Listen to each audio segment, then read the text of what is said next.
Okay, so what do we have here? We have the Steam controller. Bale, thank you Jean for lending me this piece of device.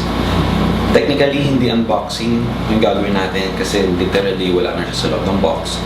But it comes in a hard case, which I think is really nice kasi kung mapapansin nyo, well, hindi nyo makikita kasi malayo, pero yung zipper niya, may nakasulat pa na pal. So, there's that attention to detail. And yeah, of course, yung logo ng Steam dito.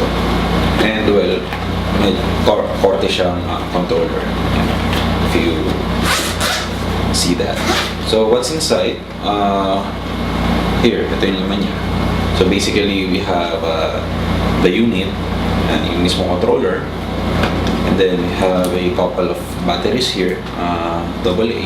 Since it's a wireless controller, we also have this Wi-Fi or wireless dongle or other dongle.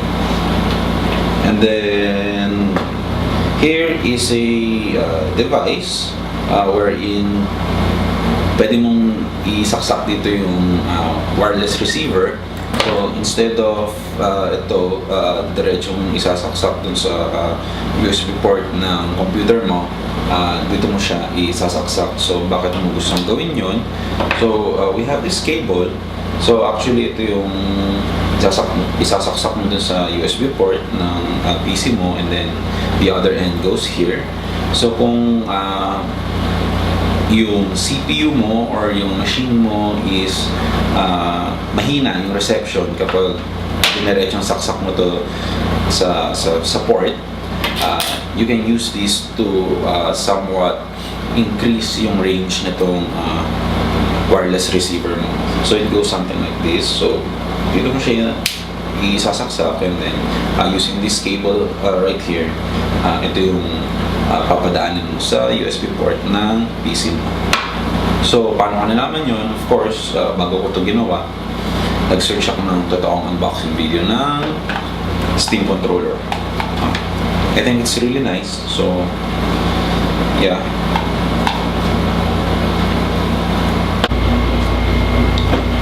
Here's a closer look of the Steam controller. Una nating mapapansin are the pads over here. These are actually track pads. So basically, para siyang nasa mga laptops natin. You move your finger over here and it will move the mouse cursor accordingly sa iyong computer. Also, napipindot siya, and they also have haptic feedback. So I believe they have a rumble feature. We have here the joystick, so familiar naman tayo lahat dito. And then the ABXY buttons over here. Sa gitna, we have this Steam button. I believe it launches the Steam application, or if you're playing a game, it launches a Steam overlay. We also have here the what I believe is the start at select buttons, forward back buttons. We also have the left and right shoulder and trigger. Pretty basic. One key addition sa Steam controller is yung triggers niya dito sa hawakan. So para siyang yung paddle shift ng mga sports car, although hindi pa naman ako pag-drive ng sports car, pero that's what I read in magazines. So napipindot mo siya habang hawak mo in this manner. I have here the Logitech F310.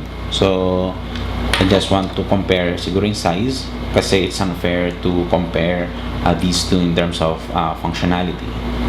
Kasi way above yung Steam controller sa Logitech F310. This is a very old gamepad controller. Just to show you yung size siguro comparison, and yung formatting, placings ng buttons and yung joystick. So yeah, I've said it's unfair to compare these two, pero you know, life is unfair. Actually, life is fair because it's unfair to everybody. Okay, so nalagyan na natin ang battery ng controller, and naikabit ko na rin yung wireless receiver sa computer ko. So it's time to start Steam. So you just press this button over here, and iilaw siya, meaning na okay, hey, I'm on. So another press, would launch Steam in big picture mode.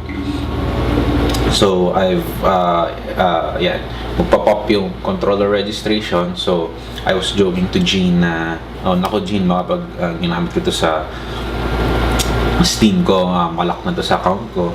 So hindi naman siya malalak per se, pero masasave lang yung configurations na ginagawa mo sa controller to your account, so that kahit saan ka pumunta, on the cloud yung config na ginawa mo dito. So we'll just select, wait, this is my account. Okay. So yeah, the left or the analog stick moves the cursor left and right, up and down. Basics naman yan. The left button opens the web browser, and the right button opens the chat. So I think dito sa chat, madademonstrate yung kung gaano ka-cool or yung functionality ng trackpads natin. So let's open up a chat window. So it opens up a on-screen keyboard. So the way to type sa chat or using this keyboard is by moving your finger over the touchpad. So the left touchpad controls the left part of the keyboard, while the right touchpad controls the right part of the keyboard. So gagawin lang natin basically is, for example, is i-highlight lang natin letter na gusto natin i-input, and then we just press the touchpad. Yeah, so I think this demonstrates yung how the touchpad works. So basically it's just like a mouse or yung trackpad na ginagamit natin sa mga laptops. Better siguro kung ipakita ko na lang yung full capabilities or yung functionalities ng controller while playing a game. So let's play Witcher 3. Personally, I don't use controllers sa RPG kasi I really find it difficult to look around while moving. So ang ginagawa kasi nito, ang in-emulate nitong right trackpad is yung right joystick sa traditional controller. So that means ito yung sa view, yung pag tumitingin yung character mo on their surroundings, basically that is the mouse. So kapag gumagalaw ako using the left or the analog joystick over here, tapos titingin ako, so walang problema, gagalaw ko to, tapos gagalaw ko lang to here. Unfortunately, kapag may kailangan kang pindutin na button, for example, kailangan mong tumakbo, in this case, sa game na to, kailangan mong i-hold yung letter A to run. So when you want to run, gagalawin mo tong joystick while holding A. Ngayon, paano pag gusto mong tumingin sa paligid, medyo awkward siya kasi ano yung ipang gagalaw mo ng trackpad. So I think intuitively ito yung ipang gagalaw mo, which is yung right index finger to look around. Compared sa mouse at saka sa keyboard is that you use WASD to move, and then yung mouse mo to look around. So when you want to run, you hold shift, tatakbo, makakatingin ka sa paligid. While using a controller to achieve that, so this moves Geralt forward, this lets him run, pero para makatingin ka sa paikot-ikot is that you need to move the trackpad over here. Pero nevertheless, yung function ng trackpad is really cool. So talagang parang it won't replace the functionality of the mouse, pero when you're playing siguro sa living room, it really enhances your experience. This left trackpad doesn't work na yung kapag ginagalaw mo yung finger mo. Instead, para siyang keys, direction keys. So it shields and unsheathes your weapon depending sa configuration. Yung up and left is potions and yung consumables, and then right is yung other sword mo. A would let you run, of course, and then ito will pop the menu.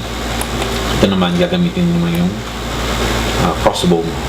So again, you use this right trackpad to move your target, and here this will let you use your signs.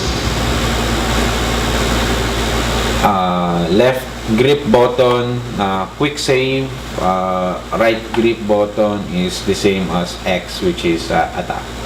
So when I draw my weapon here and use X, the same with the right grip. Yeah. And the signs, takbo. So, yun lang naman actually. For RPGs, hindi lang talaga ako, not my cup of tea to use a controller. I'm more of a controller sa platformer type of game. Yun nga lang, kapag platformer yung nilalaro mo, I think this kind of gamepad is overkill kasi ang dami niyang buttons, pero usually ang kailangan mo lang sa platformer is jump, action, left, right. So there's, and most of the time platformers are 2D, so there's no need to use these trackpad. But still, this is a good controller. I think nakascore sila nito around 38 to 40 bucks. So it's a wireless one. I haven't had a wireless controller yet. So yeah, kung meron kayong cash, or actually I never knew that I was hungry until I tasted this one. So yeah, gusto ko pala siya. Sayang hindi ako sumabay sa kanila sa pagbili, pero yeah, some other time siguro. Okay, so yeah, that's the Steam controller. Kung meron kayong gustong ipahiram sa akin, yeah, ipahiram nyo na lang kasi ayokong bumili ng mga bagay-bagay. Alright.